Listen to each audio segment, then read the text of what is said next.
هل أتاك حديث الغاشية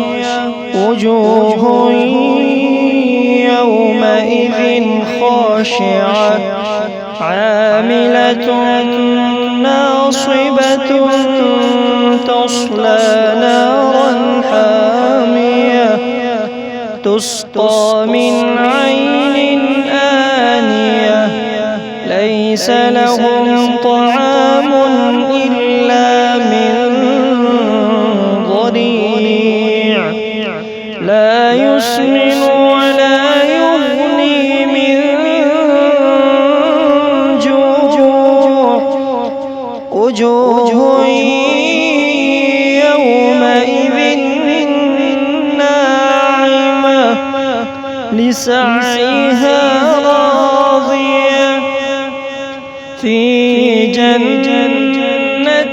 عالية لا تسمع فيها لاغية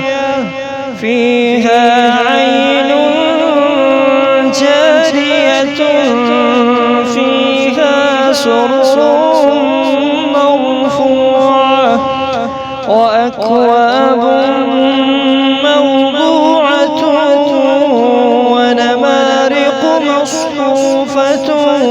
وزرابي مبثوثة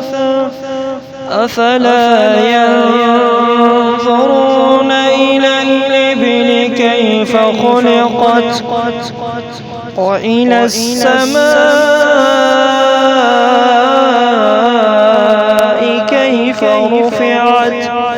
وإلى الجبال كيف نصبت وإلى الأرض كيف سطحت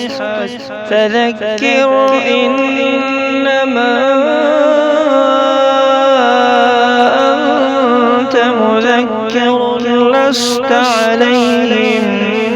بمسيطر إلا من تولى وكفر